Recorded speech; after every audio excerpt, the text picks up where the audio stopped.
Muy bien, pues buenas tardes a todos en este otro episodio de Redes. Inexorablemente ya pasó la basura por acá. Entonces, vamos a continuar con parte de las tecnologías que hemos visto de los modelos. Todavía quedaron algunas cosas pendientes. Realmente el tema de redes de datos es muy extenso.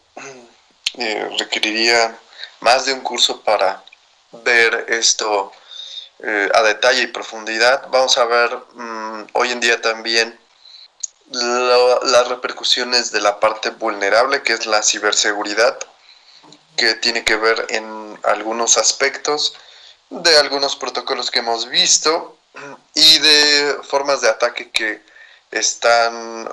se popularizaron mucho, siguen utilizándose y tendríamos que ver en ese sentido también cómo prevenir ese tipo de ataques en un entorno de red como los hemos estado planteando, porque bueno, esto ocurre bastante y va a seguir ocurriendo. En ese sentido, las tecnologías de redes de área local, que es en donde estamos enfocados en este momento en la parte del curso, pues tiene que ver con todo el entorno dentro de nuestra red, pero como prácticamente todo está conectado en algún momento a una red de área extensa, que la más popular es el Internet, pues tenemos que ver ciertos aspectos que nos van a vulnerar también en este caso, pues a nuestra red, aunque sea de área local, aunque sea una red de oficina, aunque sea una red como la que tienen en sus casas. En esto, bueno, ya hemos visto también parte del capítulo anterior los modelos en comparativa. Ya vimos prácticamente las capas que corresponden a cada uno de estos procesos que de alguna manera permiten el envío de información que se forma desde la capa de aplicación, y ya vimos que todas las demás capas solamente ayudan a hacer de alguna manera transportable por los diferentes medios e interconexiones que habrá entre las dos computadoras todos los métodos de control. Ya vimos que las aplicaciones tienen protocolos muy específicos, son visibles, algunos y la gran mayoría están encriptados, pero bueno, también hay cosas que no están tan encriptadas y pueden estar volando ahí en nuestra red y sobre todo en el internet, que sería lo más crítico y vulnerable.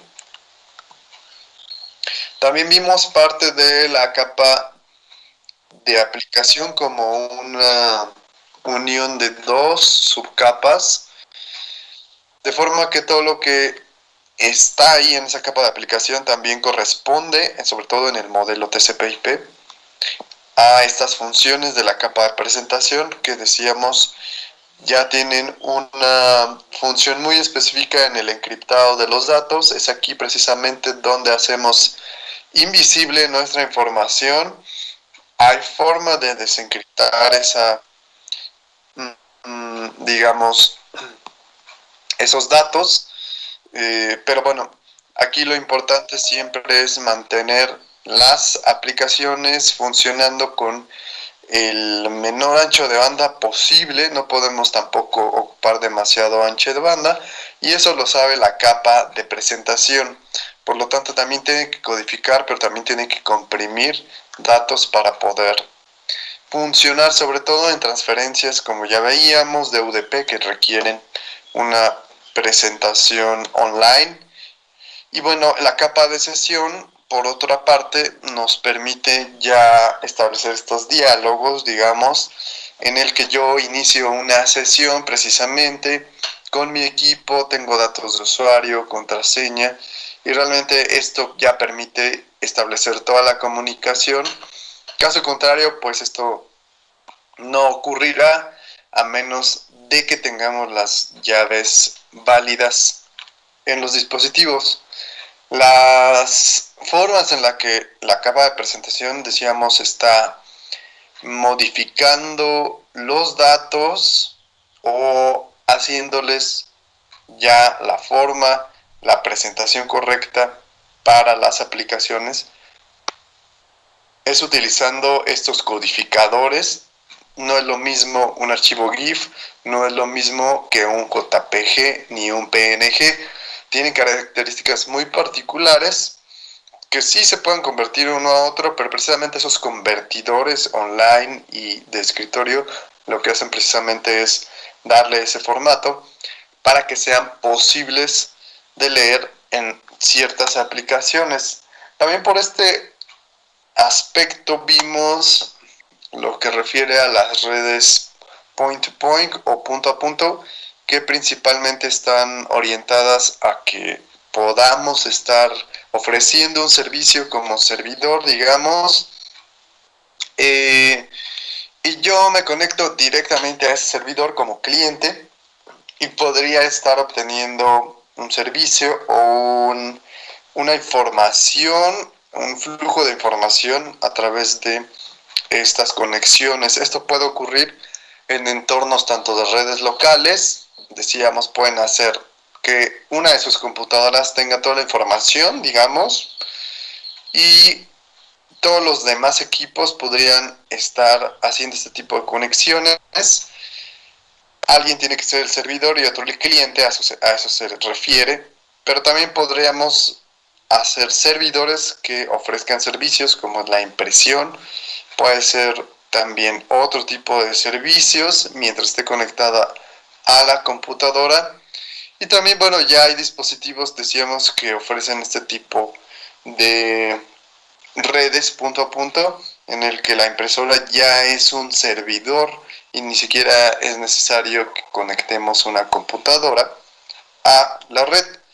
Parte de esto, pues, una aplicación punto a punto es precisamente la mensajería instantánea, que nos permite establecer una conexión directa, concreta y una sesión, de hecho, en la que yo sé que, más bien mi dispositivo tiene registrados los datos de acceso por mi número telefónico, por ejemplo, mis datos de identificación, correo, etcétera.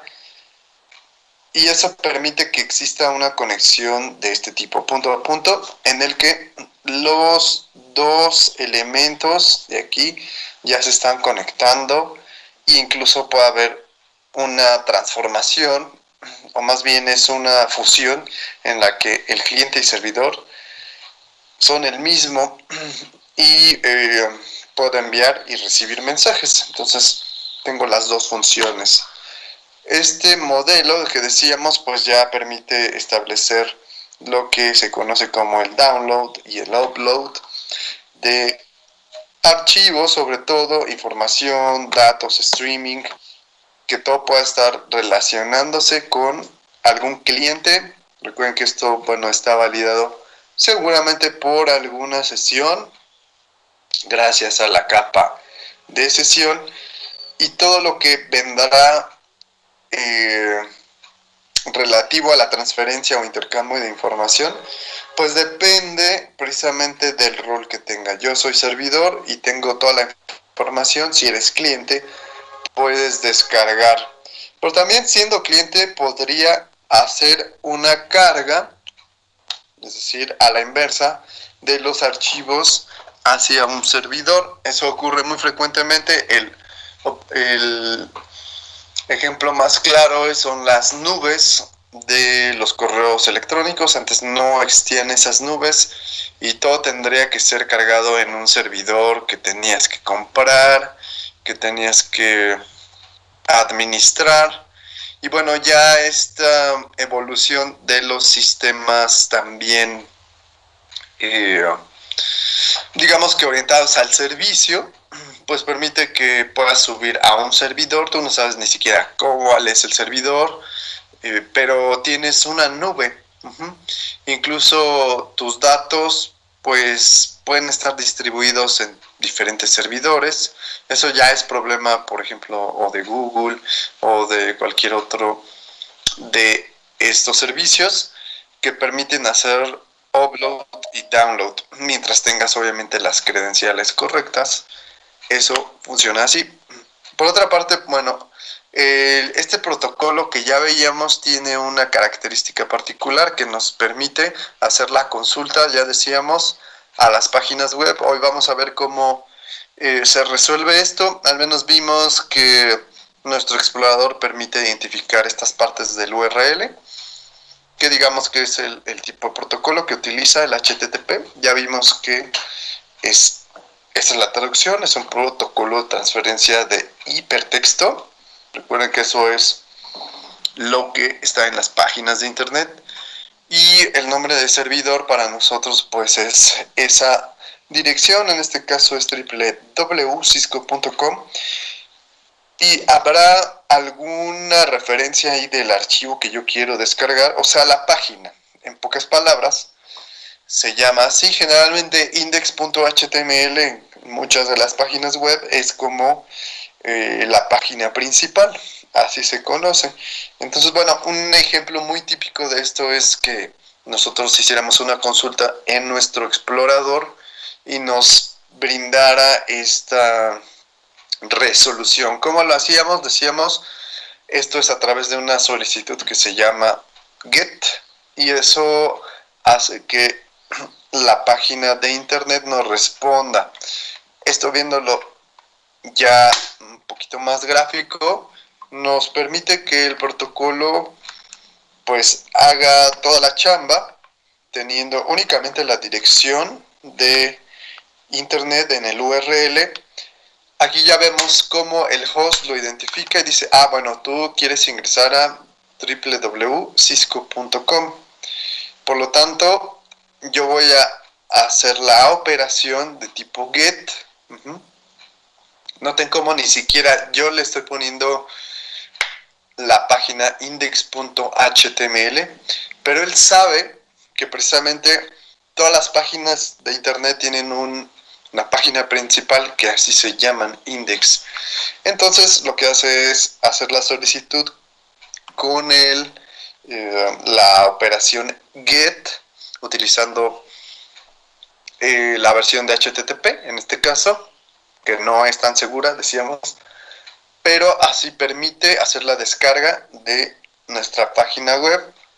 Lo que necesitamos también posteriormente podría ser hacer un post y put, que serían opciones para enviar mensajes de subida al servidor web, siempre y cuando este lo permita, ¿no? Por ejemplo, si suben un video de YouTube, seguramente van a ver una petición de este estilo, que sería para hacer un upload. Lo mismo, repito, con una nube. Si suben un archivo a su nube, si hacen drag and drop ahí en Google Drive, es una petición de ese tipo. Y bueno, parte de esto también tiene que ver con estos protocolos que ya veíamos anteriormente también. Ya vimos en el analizador algunos protocolos. Estos también son posibles de visualizar a través de los paquetes TCP. Y bueno, esto que está ocurriendo es prácticamente la transferencia de un correo electrónico. Ya decíamos, ustedes en sus tareas buscaron estos clientes, es decir, los servidores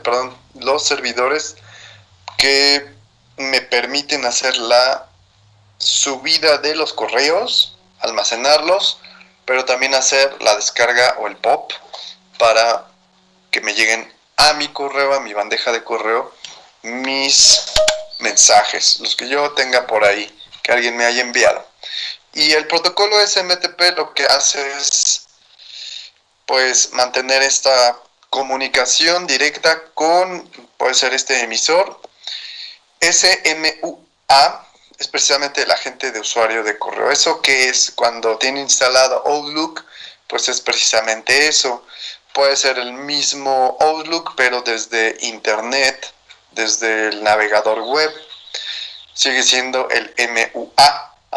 este agente de usuario de correo, lo que permite que tenga esa conexión. Nuevamente ahí se ve que tenemos directamente una conexión gracias a la capa de aplicación.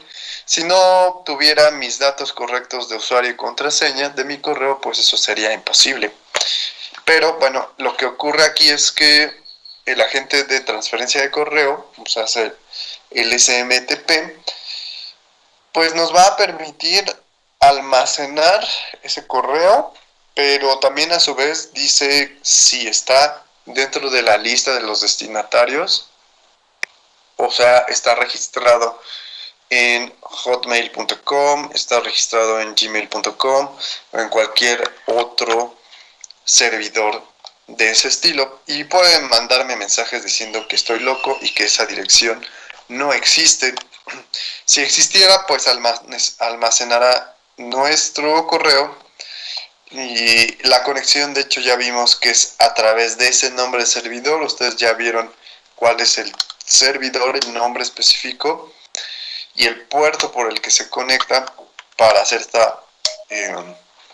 esta conexión directa. El protocolo POP, por otra parte, es lo que funciona ya como la oficina de correos, decíamos, que es quien distribuye los correos al destinatario. No almacena absolutamente nada, sino todo lo que tiene allí el SMTP, ahora sí que revisa y envía las cartas a quien correspondan. Lo mismo tiene puertos muy específicos para que de alguna manera esté direccionado ya, pues, la comunicación. Recordemos que la comunicación está direccionada tanto en TCP como UDP a través de puertos. Eso se puede ver en los analizadores. Y bueno, parte de lo que está ocurriendo allí es la entrega de nuestro correo electrónico. Vamos a ver en este caso, pues, estas tecnologías de tipo LAN. Local Area Network es lo que significa LAN, o sea, redes de área local. Entonces, hay diferentes tecnologías para poder hacer esto, facilitar la vida y que realmente sea sencillo que nosotros conectemos diferentes dispositivos y que nosotros podamos hacer este intercambio de servicios, de información a través de nuestra red o redes. ¿Qué sería lo más usado, lo más utilizado? Pues ya vimos esto, ¿no? O sea, o datos o aplicaciones. Estamos compartiendo archivos, estamos recibiendo streaming, estamos enviando información en tiempo real, pero también los recursos. Yo podría, por ejemplo, prender una cámara de un circuito cerrado de mi casa y estar monitoreándolo desde mi teléfono celular. Eso es un recurso, no es que sea un archivo o algo por el estilo, una carpeta. Simple y sencillamente es el propio control incluso de esos recursos, que sería una cámara. Y bueno, también eso permite, lo que les decía, no estamos generalmente encapsulados solo en una red. Eso permite la conectividad entre redes, es decir, a otros recursos, como lo es las páginas web, ¿no? Prácticamente eso ocurre en todos los entornos. Sin embargo, si hay necesidad, pues se deja una red de área local que no tenga internet. O sea, ustedes viven inmersos en el internet, pero hay situaciones en las que no es necesario poner internet. Ajá. Eh, y por lo tanto, pues solo es una red de área local, más está limitada. Podría ser incluso hasta más segura, vamos a ver por qué. Pero bueno, la realidad es otra, es que cada vez esta conectividad va fluyendo más, pero hay un gran problema que se llama ciberseguridad, y que al tener precisamente la puerta abierta a que otros, a que yo pueda acceder a la red, ni siquiera que otros entren, porque realmente Se supone que no damos contraseñas, se supone que no saben cuál es nuestro SSID, o sea, el nombre de nuestra red. Eso se puede ocultar también. Se me pasó decirles ahí en sus modems, pueden ocultar el nombre del SSID, es decir, Infinitum bla bla bla o Total Play, lo que sea. Eso lo pueden ocultar y solo quienes se saben ese nombre pueden ingresar. Esa es otra forma también de hacerlo un poco seguro, pero aún así, conectados a internet, pues resulta que el hermano, la hermana o alguien en la familia descarga un archivo, está infectado y empieza a infectar toda la red. Entonces, bueno, vamos a ver un poco al respecto. Internet, pues, es una tecnología que permite esta transmisión a esta velocidad que ustedes ven en pantalla.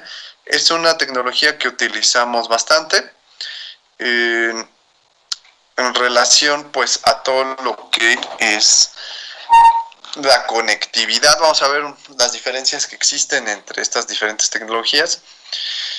Ya vimos un poco de este protocolo que es el CSMA. Bueno, esto es el acceso múltiple para detección de colisiones. Vamos a ver que puede haber colisiones de la información. Y bueno, aquí en este caso solamente se puede hacer una transmisión de una estación para hacerlo de manera simultánea. En este caso podemos ver las diferencias de las especificaciones de Ethernet dependiendo de también cuál sería nuestro medio de transmisión. O sea, aquí ya es una normatividad, por ejemplo decir Ethernet 10 base T, que pues necesita una velocidad de 10 megas por segundo.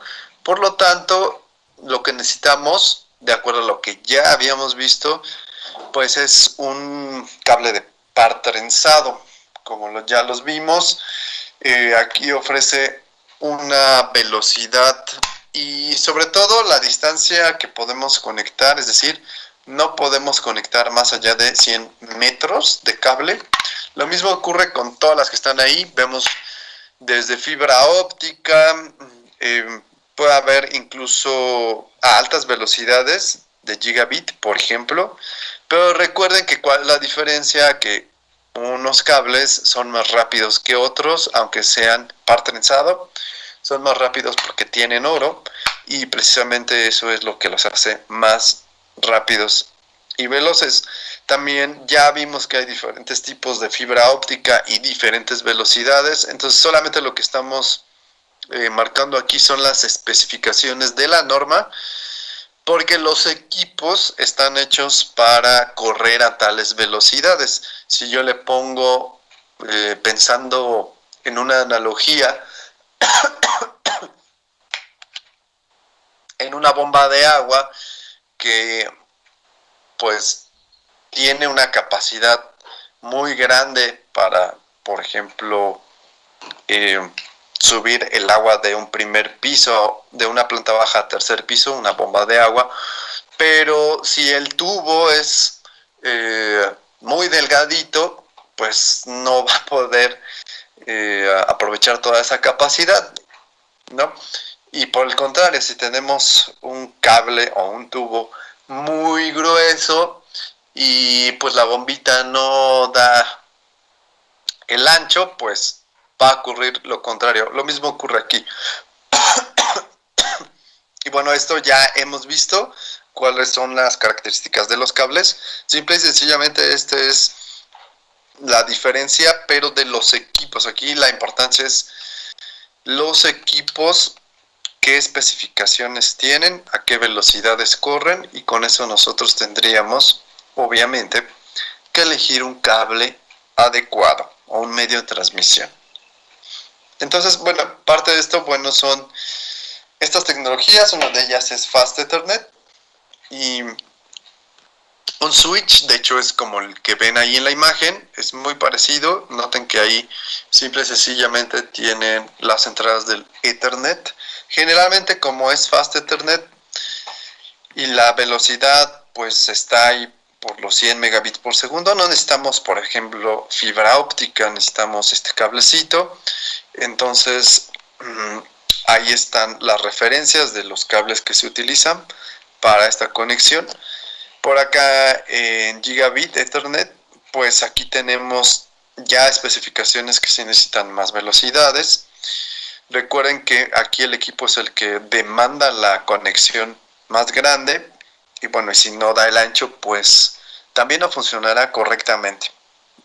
Ahí se nota que puede ser una conexión tanto de fibra óptica como conexiones de par trenzado tipo UTP a categorías de 5 a 6.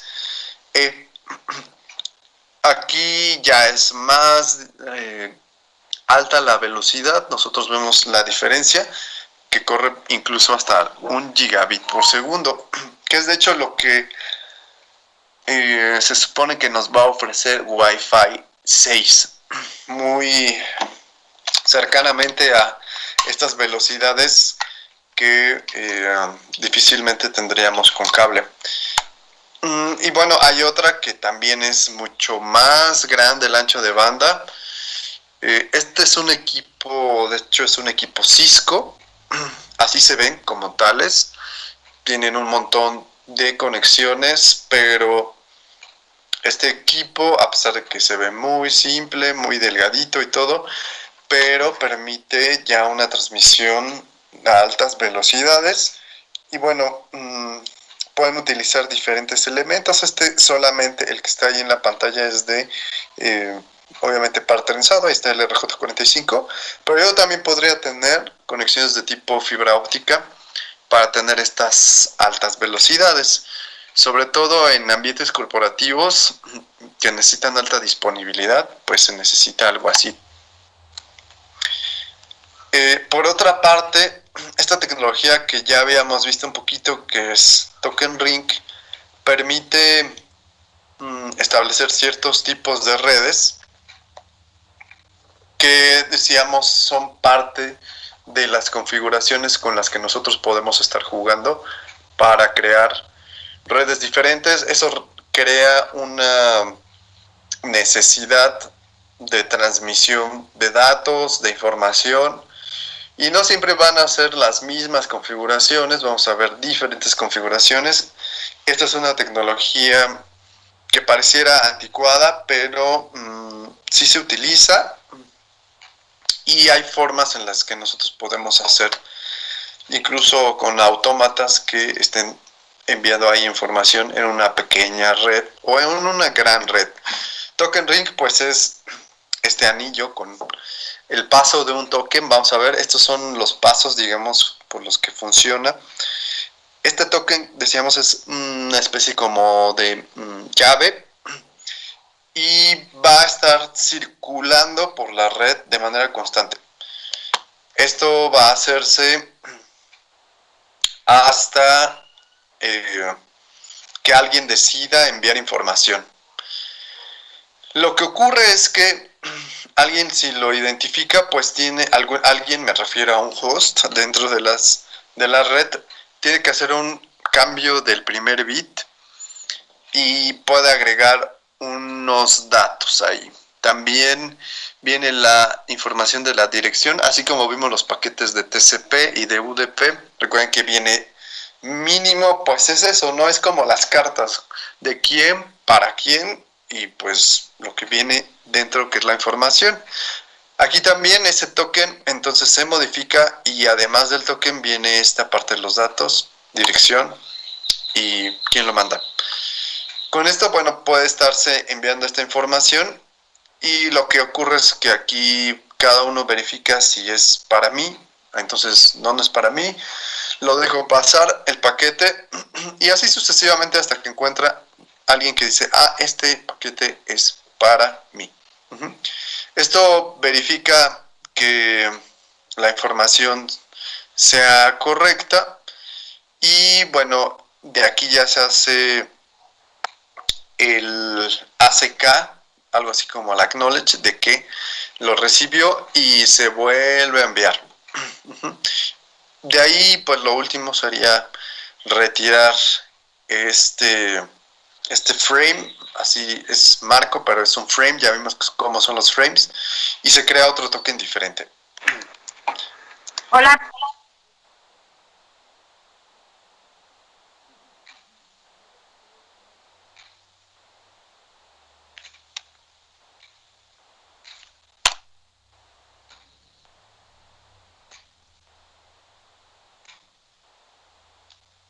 Y a ver si se alcanza a ver tal vez no se va a escuchar porque Teams es muy celoso.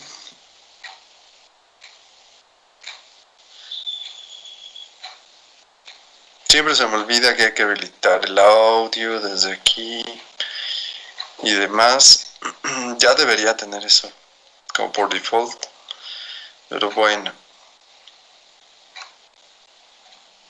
Ahí va con palitos y bolitas. A ver si se entiende.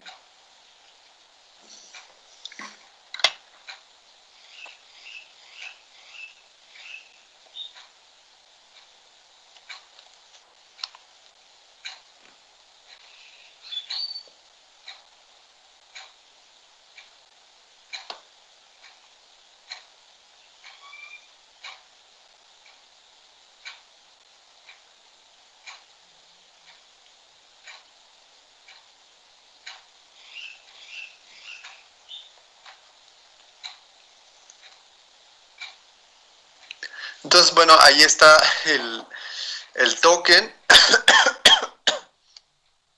dando vueltas y ahí C2 es el que solicito.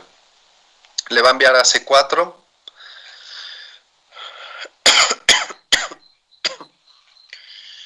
Le voy a poner ahí una pausa porque luego pasa muy rápido.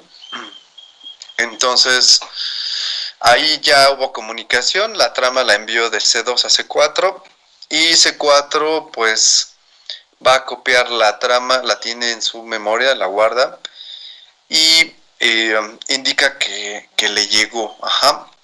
De ahí va a continuar la comunicación.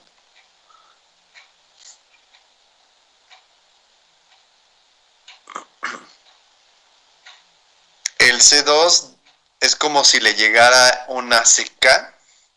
Eso significa que le llegó bien a C4. Entonces, noten que utiliza la misma trama para enviar el paquete y para regresar el ACK. Ajá. Luego continúa el camioncito y ya ahí indica esta bandera, indica ahí el centro que ya está desocupado y por lo tanto alguien más puede enviar información. El inconveniente de esto pues es obviamente que no pueden enviar muchas máquinas al mismo tiempo. Pero hay aplicaciones en las que sí es necesario utilizar este tipo de tecnologías y se pueden hacer este tipo de redes. Incluso noten cómo no tienen ningún dispositivo de interconexión, o sea, solamente son las estaciones o los hosts y bueno, ellos solitos controlan prácticamente toda la red, no hay ningún modem, no hay ningún router, ni un switch, nada absolutamente. Ese es uno de los grandes beneficios.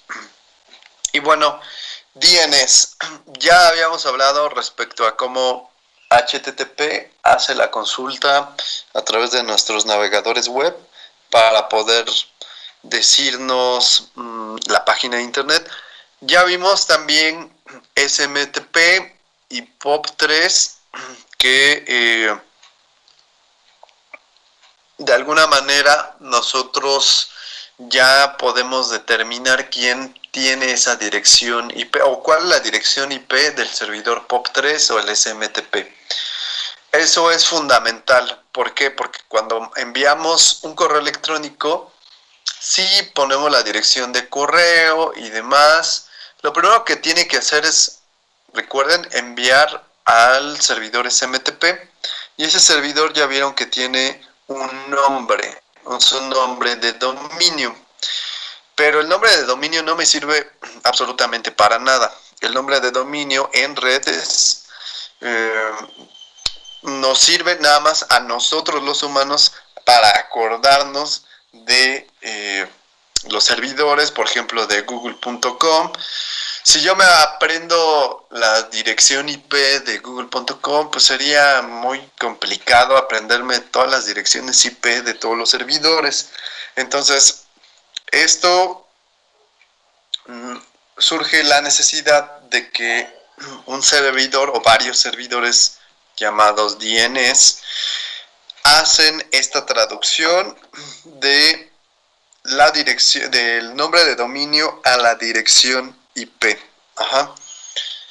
Es decir, google.com ya vimos que con un ping resolvemos y sabemos qué dirección IP tiene, pero todo lo que hizo el ping para hacer esa consulta, vamos a verlo, no es que se lo sepa, sí se los va a saber, hay unos que los tiene almacenados, los servidores DNS que tenemos más cerquita, pero si no se lo sabe, sí tiene que hacer toda una búsqueda de esta dirección IP, porque ya vimos que todos los paquetes en absoluto necesitan la dirección IP, y ya vimos que con la dirección IP también obtengo la MAC address. Entonces es toda una cadenita.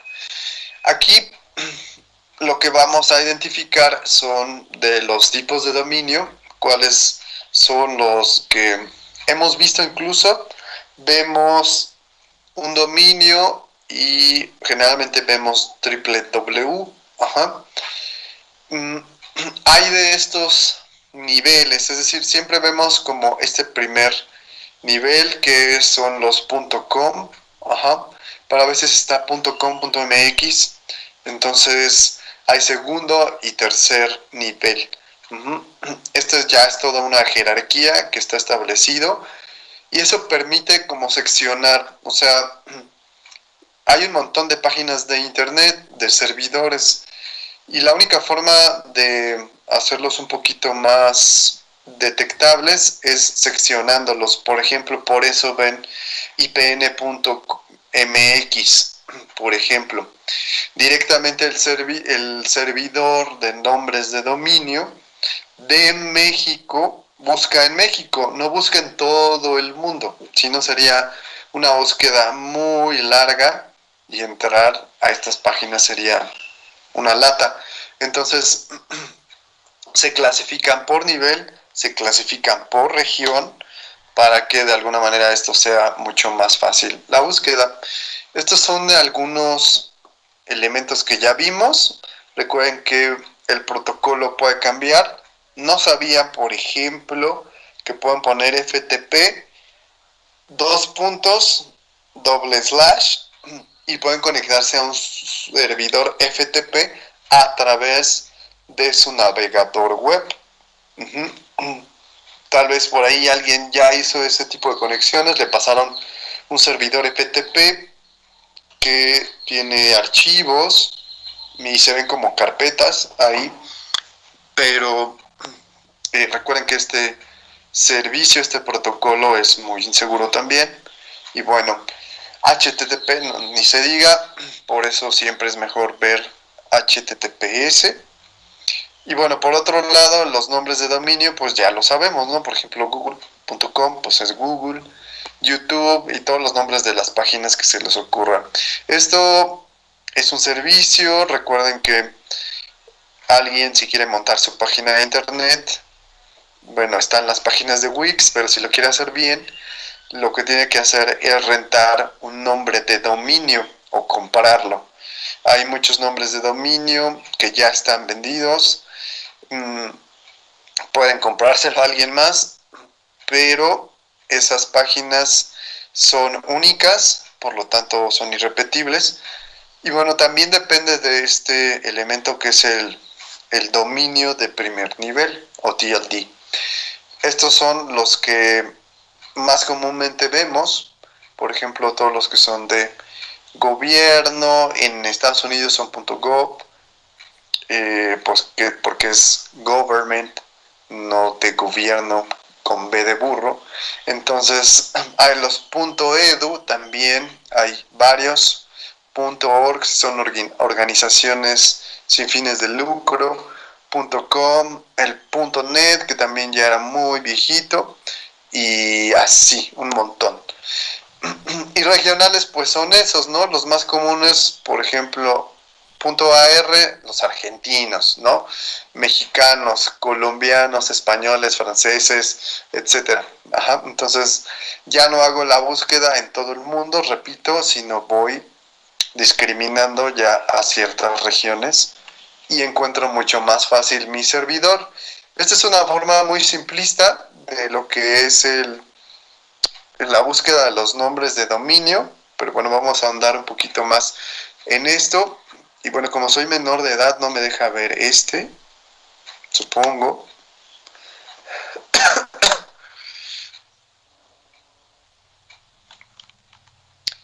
No se preocupen. Si no, lo lanzamos desde YouTube.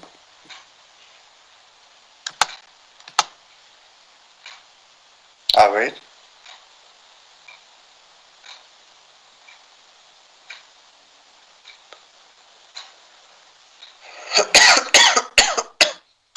Ah, sí.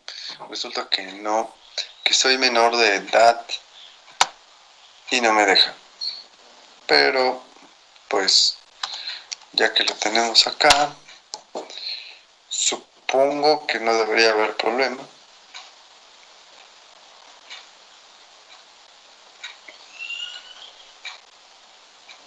Ah, ya entendí por qué. Como no estoy utilizando, ok, mi navegador de internet, lo que está ocurriendo es que como nos verifica que soy mayor o menor de edad, dice, no te lo voy a enseñar, voy a cerrar todos. Ahí está, estoy logueado. Tendría que abrir una sesión de mi página de Google. Si se dan cuenta, Google nos tiene súper controlados, tiene todos nuestros datos. De forma segura no lo sé, no lo puedo asegurar. Pero bueno, ahí está mi sesión.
entonces cómo funciona esta parte del DNS.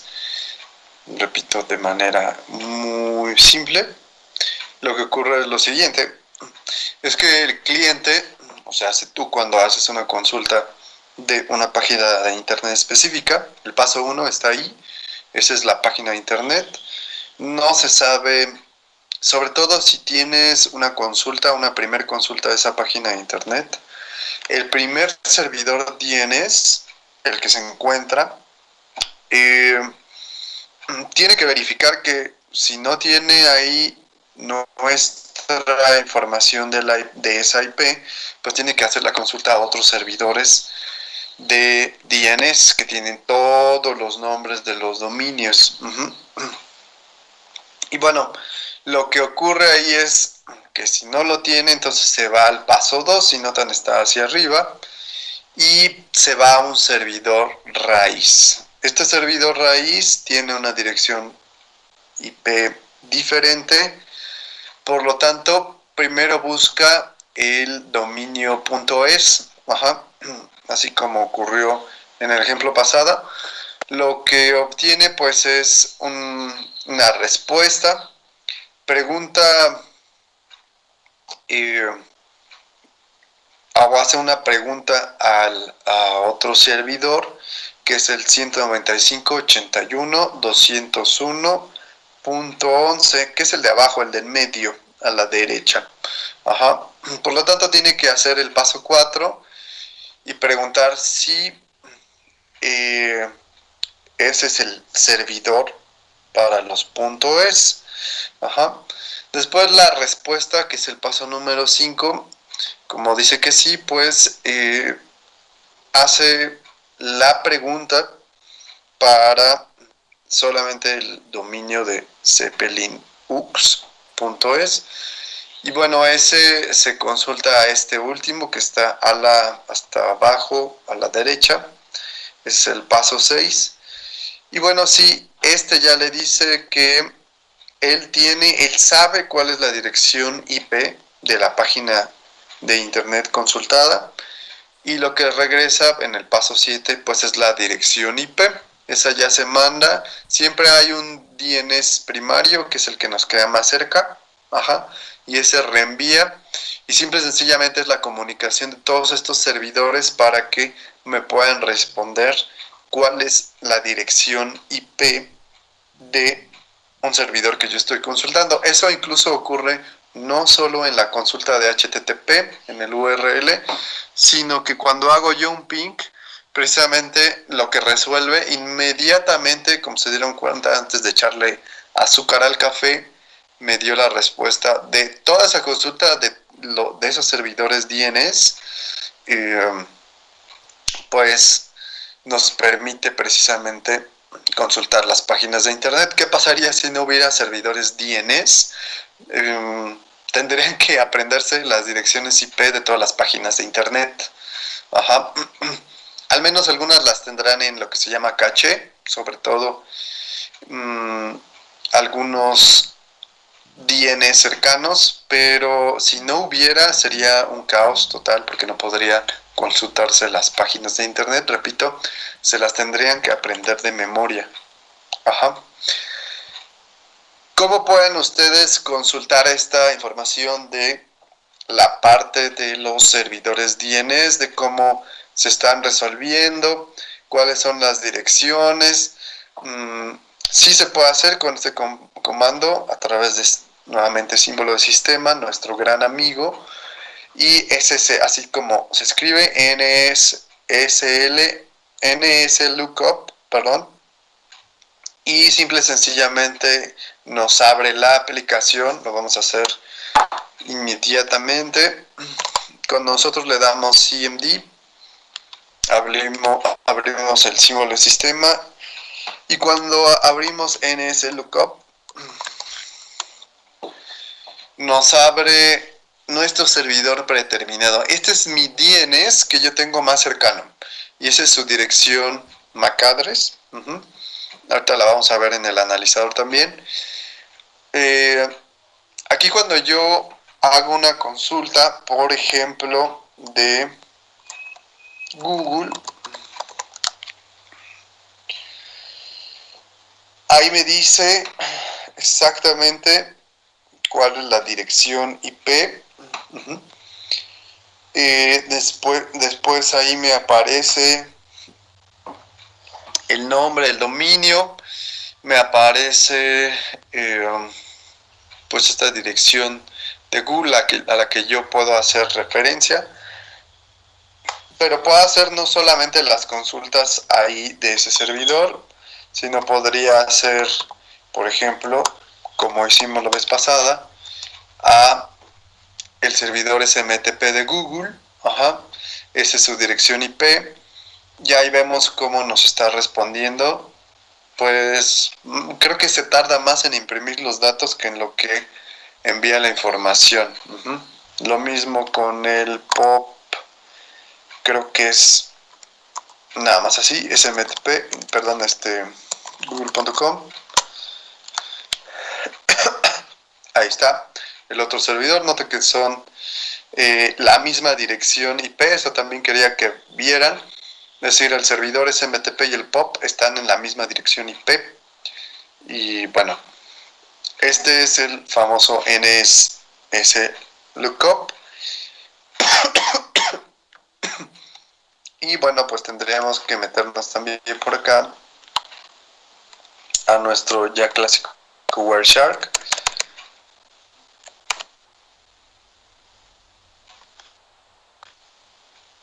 Ahí está. Para ver qué está pasando con esas peticiones. Todo lo que está haciendo nuestro juego de servidores del DNS, que lo hace muy muy rápido.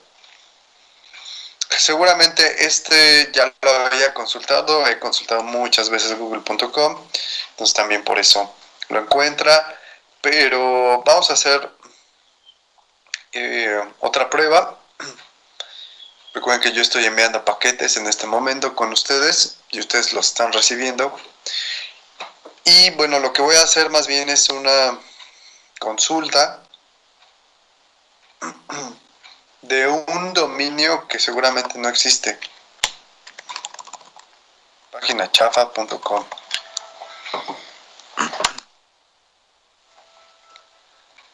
Me respondió ahí. Y aquí en mi analizador de protocolos, como fue muy rápido también, pues seguramente no lo alcanzamos a ver. Uh-huh. Bueno, aquí.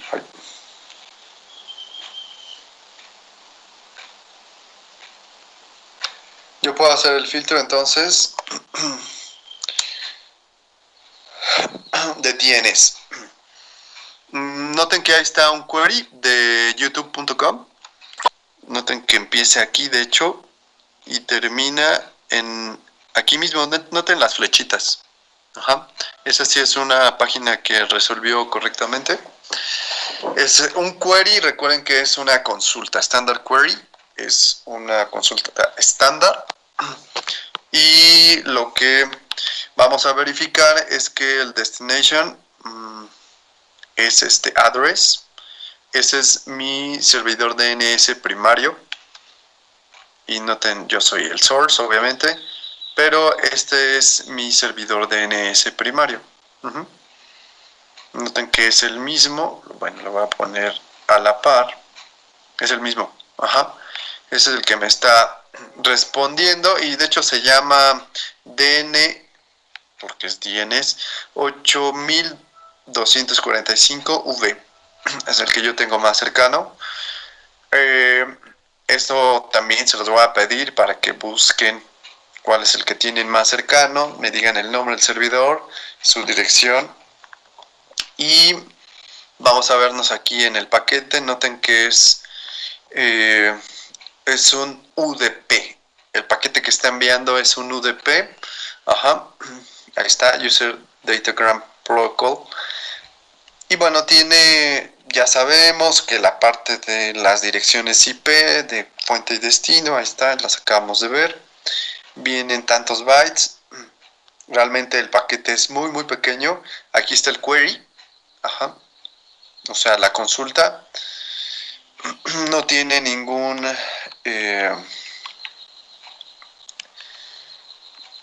contratiempos ahí. Una pregunta, questions one.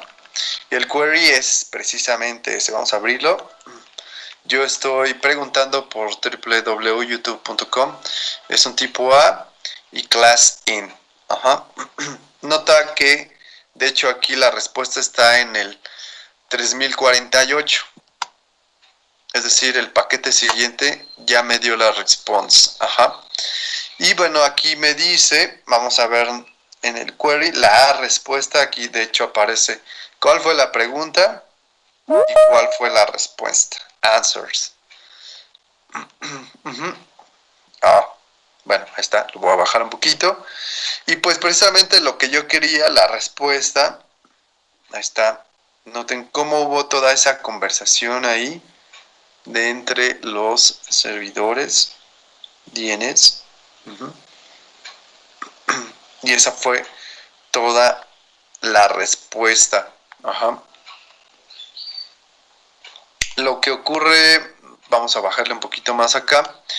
Yo no nada más hice ese query, sino que me traté de meter a la página chafa. Aquí está mi consulta, que es esta, paginachafa.com. ¿Qué ocurrió con esto? Noten cómo aquí me está marcando la flechita de inicio y el término. Entonces ahí hice también un query de este tipo A, class in. Luego aquí, de hecho, hubo otra conversación que fue parte de esa consulta. Nuevamente aquí, ahí está. Y acá viene la respuesta precisamente. Noten cómo aquí dice esa bandera que prácticamente me está indicando que no existe ese nombre. No such name. Standard Query Response. No existe ese nombre. O sea, no lo tengo en ninguno de mis servidores. Entonces, si quieren reservar ese dominio, está disponible en internet, paginachafa.com. Tal vez sea un hit aquí en México. Pueden ver acá también, pues, nuevamente, recuerden que eso está ahí en hexadecimal. Y bueno, pues, simplemente no lo encontró. Ahí está la respuesta. No es ni 0.1 segundo. Casi la mitad de 0.1 segundo. Entonces, no menos, perdón. Pues lo que ocurre es eso, se puede visualizar ahí. Nuestro NSLOOKUP puede servirnos también para ir resolviendo ciertas direcciones IP. Y bueno, es muy, muy, muy rápido. Es realmente una forma en la que nosotros no nos tenemos que aprender las direcciones IP. Es a través de estos servidores que están enviándonos las direcciones IP de lo que queremos consultar. Igual cuando yo hago un ping, pues hace exactamente lo mismo. Ok, entonces vamos a ir a otra parte macabra que es Telnet. Telnet decíamos que se puede habilitar con ese comando, pero es muy inseguro. De hecho, no me deja enviar a mí nada, qué bueno. Voy a cerrarlo por acá. Si ustedes quieren cerrar acá esta parte, simplemente le dan exit y ya. Nos regresa ahí. CLS screen. Y bueno, es que ustedes no utilizaron sistema operativo DOS, pero es lo más fácil del mundo. Ok, este telnet, si ustedes pegaran esta línea de código, lo pueden instalar, pero lo pueden instalar bajo su propio riesgo. Pueden hacer pruebas con ciertos puertos de telnet. Les recomiendo que lo hagan bajo su propio riesgo, porque recuerden que todo lo que se ve se manda en Telnet se ve. Entonces, bueno, no es recomendable tener esto, a menos que tengan un servidor en su casa y nadie tenga como acceso, pues sería lo más ideal. Yo ya lo tengo instalado, pero déjenme ver si permite hacer otra vez. No, obviamente no. Obviamente me marca ahí. Ya vi, porque si lo quieren instalar, pues obviamente tienen que abrir símbolo de sistema, pero como administradores. Acá.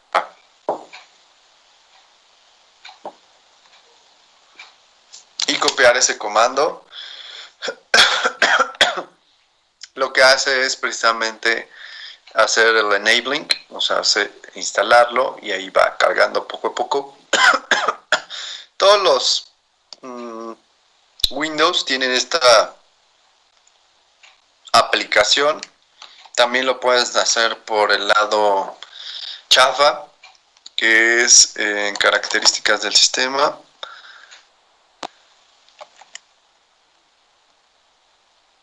Porque a veces no deja. Entonces no sé qué rayos tiene. Pero aquí está, lo pueden palomear o despalomear el cliente Telnet. Noten que aquí están todos los servicios que por default está desactivado Telnet, precisamente porque es muy inseguro. Y bueno, de hecho no me deja hacer pruebas precisamente por mi firewall. Entonces lo que tienen que hacer, pueden consultar su ipconfig.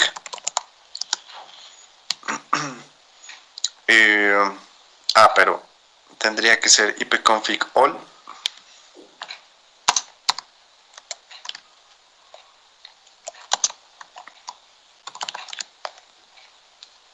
Y noten que ahí hasta el inicio me va a aparecer, me va a aparecer el nombre, digamos, del host, o sea, de mi máquina. ¿Y cuál sería ese nombre? Creo que ya me pasé otra vez, siempre corre muy rápido este. No se alcanza a ver, seguramente ustedes no lo ven. Ahí está. Este es el nombre de mi host. Yo lo puedo copiar en un blog de notas. Es lo que más uso. Y lo pegamos ahí. Este es el nombre del host. También necesitaremos la IP de nuestro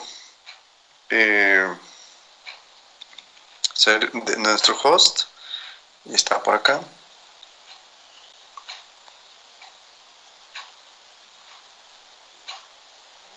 Ahí está.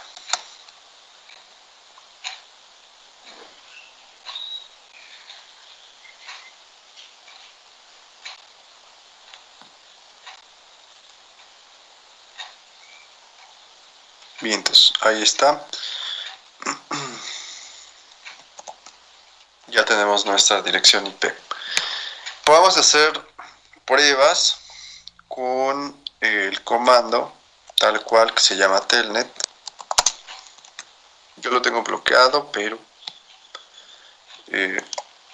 se puede utilizar. Simple y sencillamente hacemos control V. Ahí está. No lo tengo abierto el puerto, precisamente porque es muy inseguro y no tendría que abrir también esos puertos. Pero esa es la forma en la que se puede abrir Telnet. También pueden hacer con el nombre del servidor. Yo no tengo un servidor Telnet, tampoco. Ahí está. Y noten que el puerto es el 23. Generalmente ese, a veces en los routers, en los modems, ese está bloqueado, precisamente para que no se metan por ahí y puedan hacer de las suyas. Ese es algo muy importante que tienen que saber. No tengan habilitado Telnet. De preferencia, si lo van a hacer, háganlo bajo su propio riesgo. También, bueno, ahorita no podría hacer la captura de los paquetes, pero podríamos ver todo ahí. ¿Ok? Y bueno, vamos a ver esto que tiene que ver con un ataque de denegación de servicio. Ya hemos visto algunas cosas referentes a ciberseguridad. Este es un ataque que se popularizó bastante. ¿Y en qué consiste? Un Distributed Denial of Service es precisamente esta forma en la que podemos nosotros inundar con peticiones muy sencillas, pero que en algún momento a un servidor podrían poner en jaque y dejar de enviar información, y lo que se conoce como popularmente que se caiga el servidor. No es que se caiga de un tercer piso, simple y sencillamente deja de dar el servicio. Entonces, la denegación de servicio puede ocurrir por varias cosas. Esta puede ser a través de una botnet, es decir, una red de bots, es decir, yo podría contaminar con un virus a diferentes equipos para que estén atacando y los convierta en zombies, digamos. Entonces, tengan mucho cuidado con no tener antivirus también, por eso sus equipos pueden convertirse en zombies y sin que se den cuenta estar atacando a un equipo y luego les llegará por ahí el FBI o algo por el estilo. Lo que ocurre pues es que como hay muchas peticiones, no son 10, no son 20, son incluso miles de computadoras al mismo tiempo infectadas y que están enviando peticiones tan sencillas como un ping, pueden inundar el servicio, pueden inundar, digamos, el canal de comunicación más bien. Y bueno, los servidores, como todo el cómputo, tiene limitantes, no puede atender a lo mejor demasiadas peticiones, entonces llegará un momento en el que eso empiece a caerse, ya no podrán acceder a las páginas de internet, por ejemplo, o a algún servicio. Esto nació por ahí del 2008 en este proyecto que así se llamó. Había un canal que seguramente han escuchado, por ahí tal vez vieron ya, hasta hay una documental y películas de 4chan, que bueno, estos usuarios de esta red, de esta página de internet, pues empezaron a postear cosas chistosas, pero posteriormente se empezaron a hacer un poco más serias las denuncias, los chistes incluso. Sobre todo esto fue en contra de una iglesia que se llama la Cienciología, y de aquí este grupo que seguramente ya conocen, que se llama Anonymous, pues creó uno de los primeros ataques masivos contra esta organización. El simple hecho de tirar la página de internet. Vamos a ver cómo ocurre esto y cómo también podríamos estar prevenidos para que no nos ocurra en nuestras redes. Obviamente este ya tiene un tinte más, digamos, con cierta causa para algunas organizaciones, y bueno, esto fue cambiando. Por ahí seguramente escucharon estos hackeos que hubo con PlayStation.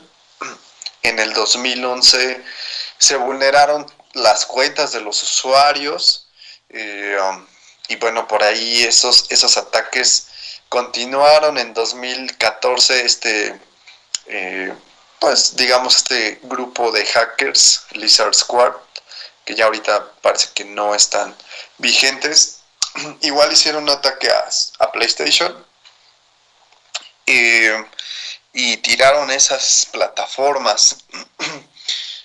Se vieron vulnerados también cuentas de usuario y bueno, eso sobre todo tiene más que ver con el prestigio de las marcas y el enojo de todas las personas que no podían jugar en línea en ese momento fue gracias a ese tipo de ataques. ¿Qué es lo que se puede hacer para protegerse de un ataque de DOS o de DOS? Mm, pues primero que nada, no dejar que nuestra máquina se convierta en un zombie. Si no tenemos forma de instalar virus, si descargamos programas de la red a diestra y siniestra, no tenemos un antivirus, pues esto puede preocuparse y en algún momento muchos de estos ataques no provienen incluso de México, muchos vienen de países del oriente, sí, del oriente, de rusos eh, y también de los americanos. Entonces estamos como a fuego cruzado. Lo mejor también es mejorar la seguridad ahí del router. Como ya vimos, no dejen que nadie se meta a la red, principalmente porque teniendo acceso a la red, pues yo puedo enviar, ya vimos que paquetes, hay muchos otros paquetes que se pueden enviar que son apócrifos, que no son los que yo pedí y ya empieza a haber problemas en ese sentido. Contraseñas también, ya vimos que admin 123 no es seguro para nada, eso en menos de 3 segundos yo ya sé cuál es la contraseña de sus modems. Entonces no los tengan así, traten de protegerlos y repito que no se conviertan sus máquinas en zombies. Les voy a hacer una demostración de lo que puede hacer un ping malicioso. Eh, Vamos a cambiar la forma en la que hacemos los pings. Vámonos con una página que sí aguante esto, que debe ser google.com nuevamente. Noten cómo el ping normal, digamos, solamente envía 32 bytes. Y bueno, la respuesta es rápida, solamente se hacen 4 peticiones de 32 bytes. Ajá. Pero, ¿qué pasa si yo modifico ese ping y le pongo a Google también, le pongo -t -l? Eso